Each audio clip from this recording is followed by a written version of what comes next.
Hi, everyone, and thanks for joining us today on Parentcast. I'm Dr. Jennifer Arnold. We're talking about a topic important to all parents, particularly those who are expecting, infant feeding. There's so many questions out there, what we should do, how to do it, whether to give breast milk or formula. Today we have a great expert that's going to help us answer those important questions. But as always, let's start off with a question from our guest parent. Hi, this is Tina.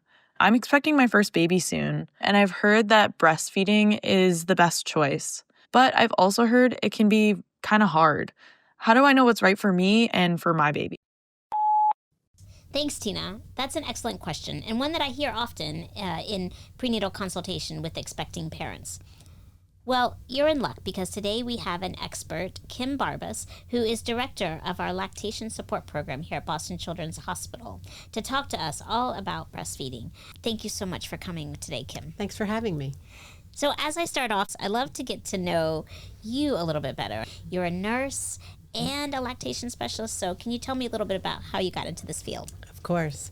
I started at Boston Children's as a new grad nurse a long time ago, and it was really surprising to me, being in pediatrics after I had my first baby, how much help I needed with lactation and breastfeeding. And I had excellent support from a lactation consultant after I delivered, and I decided this is something that I needed for my patients. So I became certified as an IBCLC, a board-certified lactation consultant, and brought those skills back to the patients that I care for. And I was fortunate enough to really bring about that knowledge of awareness for the need to support our families, and given the opportunity to start the lactation program at Children's Hospital and help it grow. I've been involved in the field of neonatology for so long, and we talk about, breastfeeding, breast milk, all of the benefits, and then there's lots of patients that we talk about formula. So this is a pretty hot topic for my entire career. I think it's a hot topic for all parents, and particularly those expecting. If we could start with the basics, right? What is breastfeeding? Why is it oftentimes recommended?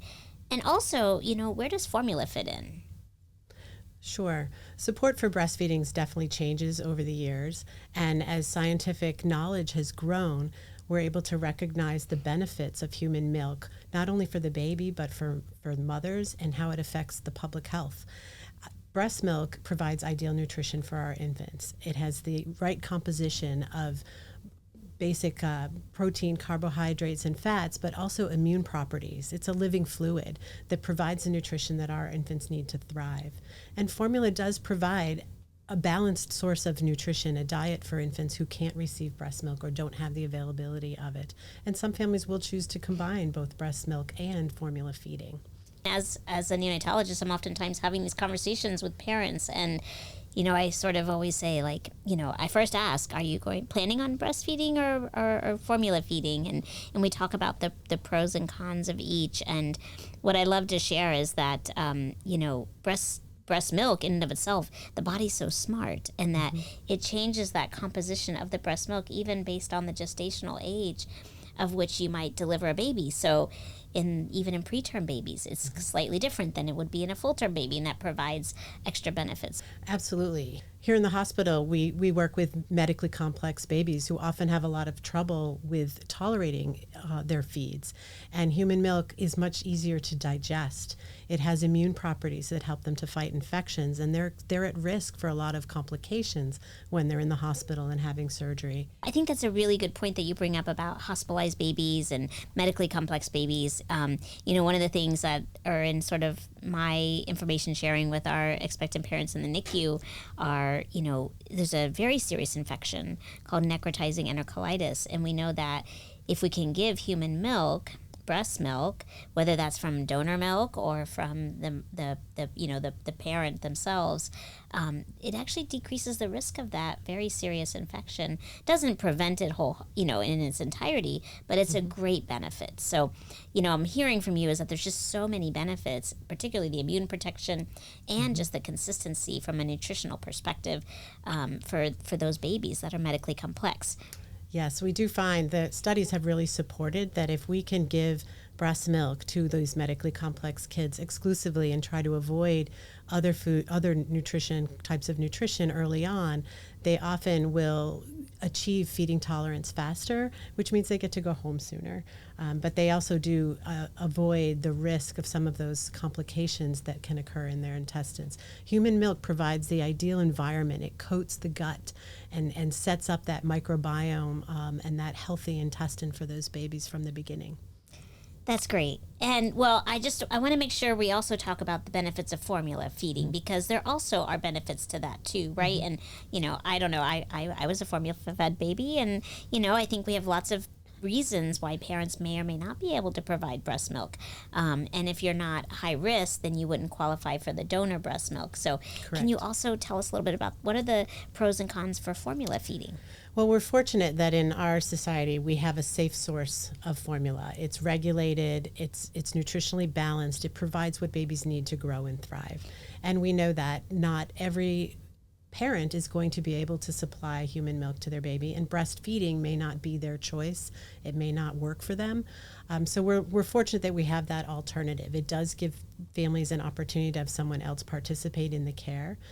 We also know that families come about in all different manners, and that birth and breastfeeding may not be part of their parenting journey, and formula is certainly an acceptable alternative. Combination feeding can be an option. They need to do what makes their family comfortable and what works for them. Yeah, we're lucky that we have good, safe formulas as options for our families. Absolutely. Obviously, there are tremendous benefits towards breastfeeding, nutrition, and the immune protection, which as a neonatologist, just to me is so important. But what about benefits for the parents? Can you talk a little bit about that? Sure. Breastfeeding actually has many benefits for the mother and the families. Breastfeeding releases the oxytocin hormone, which is sometimes called the love hormone, and that creates a sense of calm, can reduce anxiety and stress and depression in the mother. But that's also released by skin-to-skin contact, which means our formula feeding families can get in on the action by doing skin-to-skin early on with their baby as well, even dads. So that's a benefit. Another benefit to breastfeeding is it's free. It's readily available. It's always there for our babies, and that saves families a lot of money economically. It's also something that it's not affected. I know people hear a lot about formula shortages.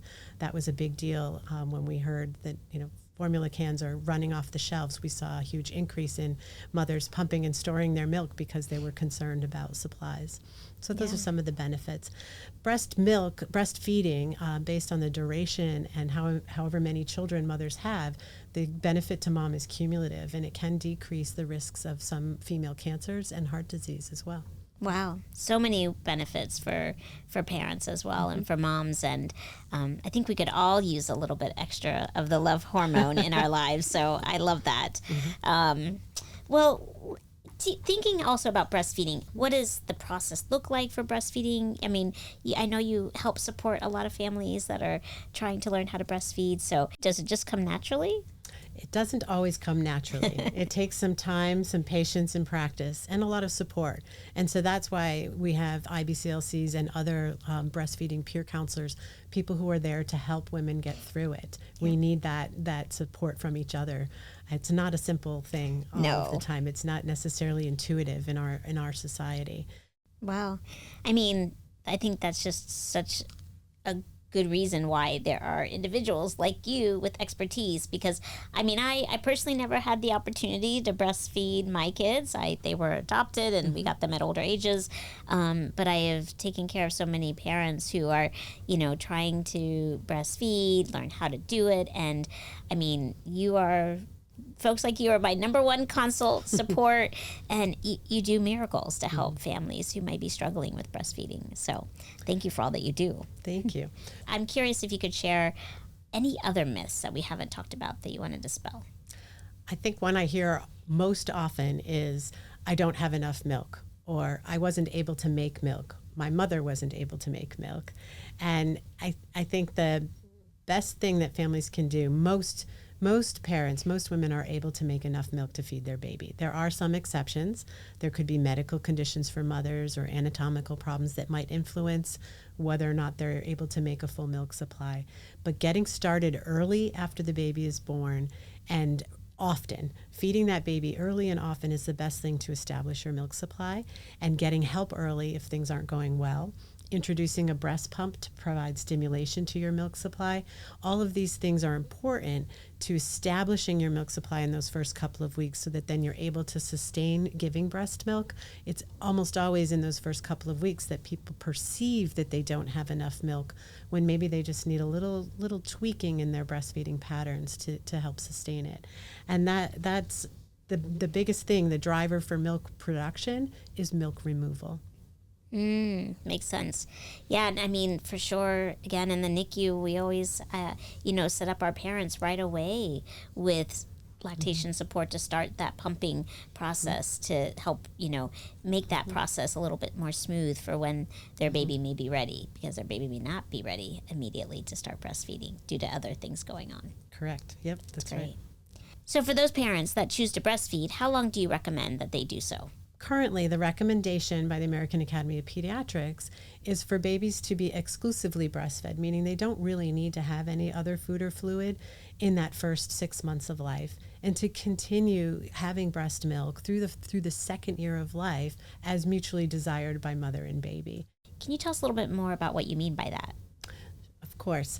Babies really are still babies up through that first year of life, and they continue to need that human milk as part of their growth as they're learning to take solid foods, etc. Breastfeeding beyond that, in that more preschool age, toddler age of that second year of life, sometimes surprises people. It seems like a really long time. But that's what the benefits have been shown in the World Health Organization and other professional organizations have supported for a long time. I think people don't realize also in our communities there are quite a few toddlers who are continuing to breastfeed beyond that first year of life. It's very common. Sometimes people find that to be too long in their opinion, but it's really up to how mother and baby feel about it. And there may come times when babies start to be resistant to the breast. They're distracted. They find other things that they want to do, and they may not want to continue breastfeeding beyond that time. And mothers should be sensitive to that and follow the baby's lead. And other times it may be the mother who's decided, well, I said I'd do this for 6 months, or I'd do it for a year and I'm done, even though the baby's still interested. Maybe they want to have another baby, and continued breastfeeding might be interfering with their fertility. So it's looking at what's working for mother and child and in the family environment in terms of how long is the right amount of time to continue breastfeeding. Yeah, I think that's really helpful. And like so many things, right, in medicine and healthcare, it's all about what works for you and for your family. And so picking up on those cues from your child and, again, being sensitive to your own cues and needs can probably help those families make those decisions. That's really great. Mm-hmm. One of the things we were talking about earlier are those nutritional benefits for breast milk. How the breast milk, changes over time based on the gestational age. But let's also talk about colostrum. Can you tell our audience who may not be familiar, what is colostrum and what are the benefits of giving that to your baby after birth? Colostrum is the first milk that's present in a mother's breasts. It's actually present anytime after about 20 weeks of her pregnancy. So when she does deliver early, that colostrum is there and ready for her baby. It's the most important first food for an infant. And in all mammals, actually, colostrum is really vital for their survival. Colostrum is really rich in immune properties. The first dose of infection prevention that babies get to colonize their gut so that they can handle food later in life. Usually the presence of that heavy immune property tends to persist through the first couple of weeks, but we really talk about it as the first 5 days. And for some people that can be confusing because it's such a small amount, they think it's not enough for their baby to eat, but it's so rich in the nutrients that a baby needs. It's the way the baby transitions from not feeding to those early days. It gradually increases in volume till they reach the stage of more mature milk. Colostrum is very sticky and thick and golden in color, as you mentioned, sometimes called liquid gold because it's so valuable. And then it starts to look more like milk over time, less yellow, a little more white. and as the mature milk comes in. But milk tends to change over time, even with lactation. So based on what the baby's needs are, it's changing as they start to solid foods. The properties change in the human milk to help them digest their solid foods as well. So it's ideally suited to the baby at the age they are. Knowing that, what are some of the challenges that you see in your patients who are trying to breastfeed, and how do you help them with that? Well, we talked a little bit already about milk supply, but some of the challenges that mothers face early on is just getting the baby to latch. We'd like to think that every baby can crawl up to the breast and go to town, but sometimes they're a little bit pokey and they need some help. And where mothers experience pain or discomfort with latch, they might have some damage to their breasts from those early ineffective latches, and they need to heal from that. So teaching moms about positioning and proper latch and knowing when their baby's swallowing so that they can actually tell that their baby is effectively feeding are some of the things that we do early on for the challenges that moms are facing. Yeah, and that one-on-one support, I imagine, is really critical to helping those families that might be struggling more than others. Yes. Because every baby is different, and so there's a lot of resources out there, and I think it's important that parents I think hospitals do a pretty good job of telling them what's available, but they need to seek it out. There's lots of support groups at local hospitals, and WIC and health centers will often have supports. Many pediatricians have lactation consultants or breastfeeding counselors on staff. It's important to seek out that help. And insurance will sometimes pay for lactation visits, but it also covers breast pumps and some of your breastfeeding supplies like milk storage bags and things. And so that can help alleviate some of the financial burden that comes with getting help. That's important to have that access to that support. And then also you mentioned breast pumping too, because again, different lifestyles, maybe how does that help families that might have, busy schedules that we all tend to have today? Absolutely. We're professional women. We have things to do. We have places to be. And it's not always, we're not always able to stay home with our babies. But it's also the opportunity to give your milk, even if direct breastfeeding doesn't work or it's not something you're comfortable with. Yeah. You have the ability to use modern technology in the breast pump to pump your milk and put it in a bottle to feed your baby. And the pump technology has grown dramatically. There are some great resources online where people can learn about the different pumps that are available, and mothers are able to utilize a breast pump when they're at work and store their milk and be able to have that for somebody else to feed the baby and give her a break or to allow her that time that she's separated. And of course, for our medically complex kids, if we didn't have breast pumps, it would be very challenging for our babies to get the human milk that we know is so important for their health and recovery. So breast pumps are a really great tool. Absolutely. Are there other tools too that you recommend? For the most part, our hands are actually very helpful tools for mothers. They can hand express milk if they don't have a breast pump and massage and get their milk out or help their babies to latch. There are other things out there, like some of the current technology focuses on different sizes of the flange, which is the part of the breast pump that goes on the breast. And some of the developments in that technology have provided more comfort for pumping and more effective milk removal. Wow. Sometimes based on nipple anatomy, mothers might need a nipple shield or other device that helps to assist the baby to latch. But I recommend those things with support of a knowledgeable professional to help them use it effectively. And sometimes, mothers might need something in terms of healing their nipple damage or creams or things like that. But really, the best thing is to have a support person who can teach you the right way to position and latch your baby to avoid those problems, or how to use your breast pump effectively so that you can sustain your milk supply. That makes sense. Yeah, I mean, they have all these great nursing pillows now, and they have comfortable clothing in addition to the. Actually, they do. So many things out there. It's a whole range of supports for breastfeeding parents. That's great. What are some of the challenges that parents might want to know about with formula feeding? Well, the first thing that comes to my mind is how expensive formula is. Some families do qualify for some assistance through WIC, feeding programs, subsidies, but it doesn't cover all of the cost, and human milk is free.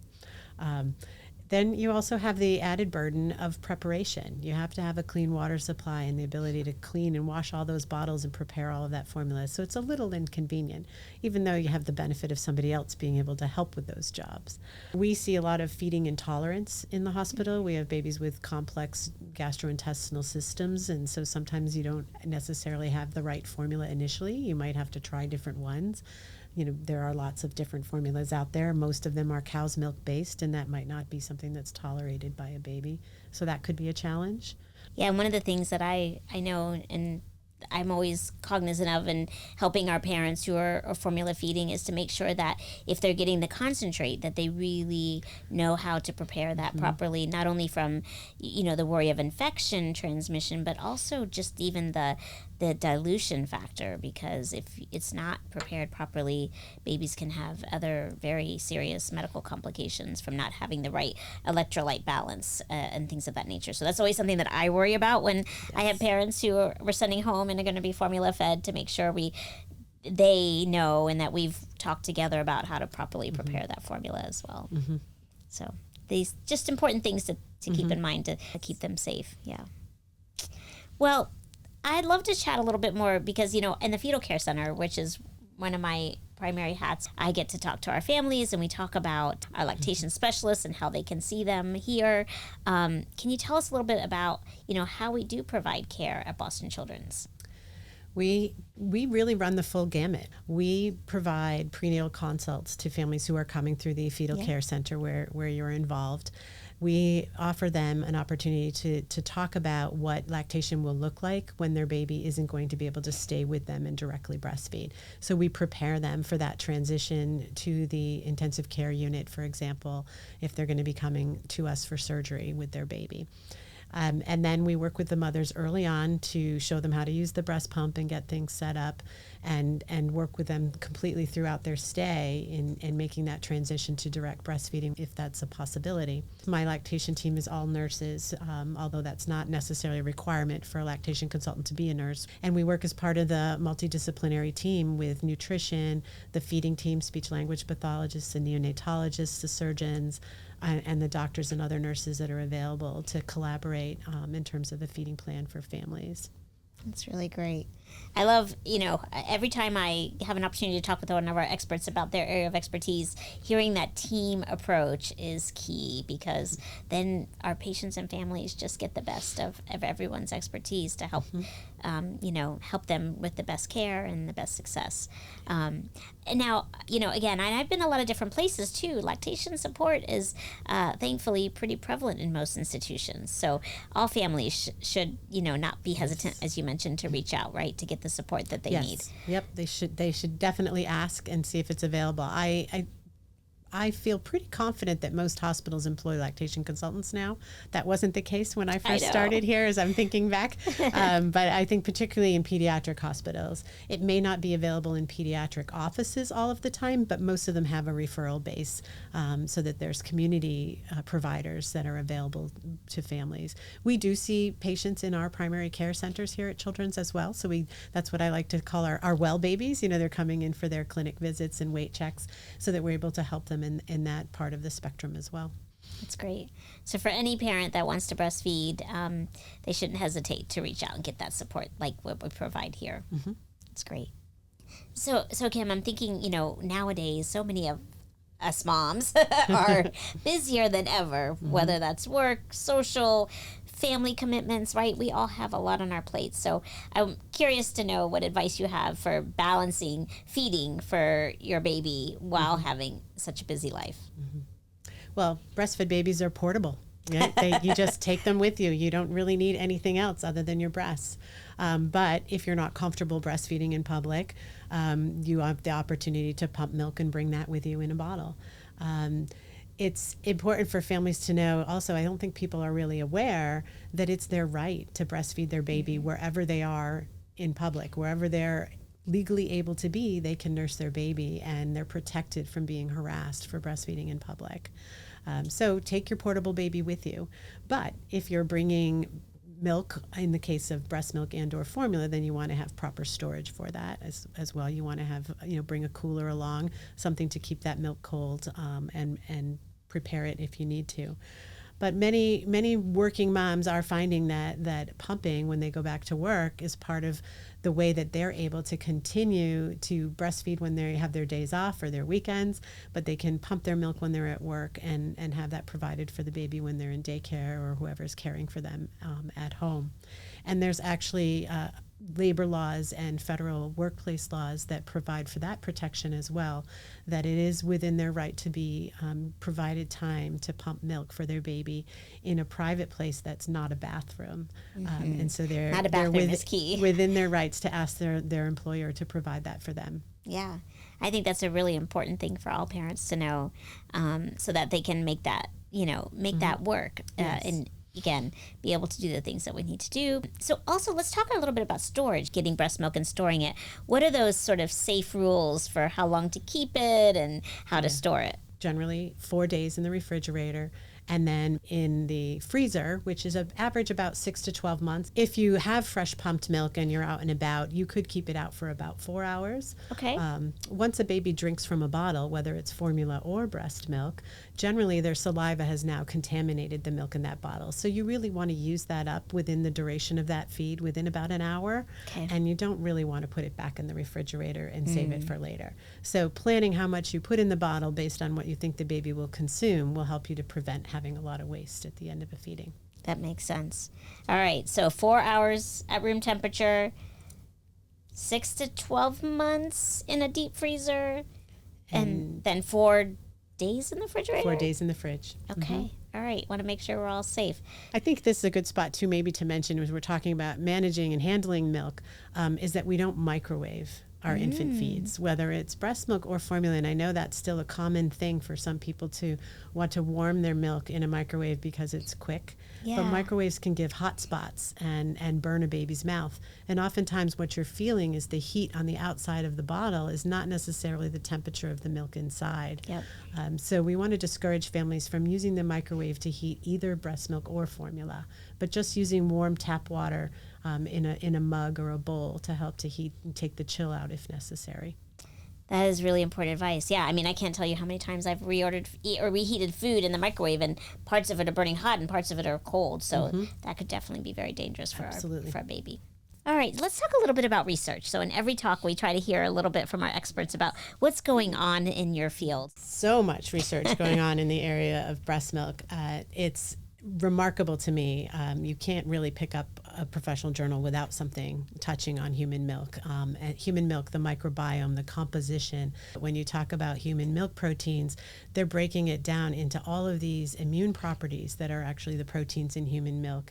And there are entire institutes dedicated to looking at human milk, which is why when I talk about that science and how much it's grown and why it supports, us supporting our families to be able to provide human milk, because there's so much knowledge going on. It's really, really fascinating. And, on a smaller level, in the day-to-day levels, they are looking at there's institutes that look at more of that technology piece and the technical piece of direct breastfeeding, what's happening in the breast anatomy, and how the pumps and the flange sizes and pieces that we're encouraging mothers to use are safe, are effective, and effectively removing the milk so that mothers can sustain lactation. Those are some of the current things I can think of. There's been a lot of research in the past. A lot of the focus was on NICU babies, neonatology, looking at babies born prematurely and why they needed human milk.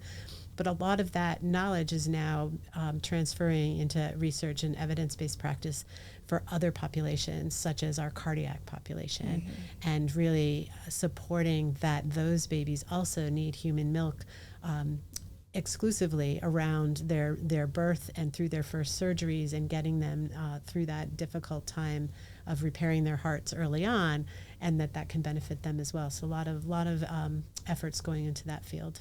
That's great. You're reminding me of the fact that even in my career, we've seen the development of donor milk, right? And so, just having this donor milk bank so that we can provide breast milk for all of our babies in the NICU, based on risk factors, right, and availability of that milk, who, if their parents weren't able to provide breast milk, or adequate amount. I'm guessing our audience may not all be familiar with donor milk and what that is and sort of how that works. I was wondering if you wanted to share a little bit about that for our audience.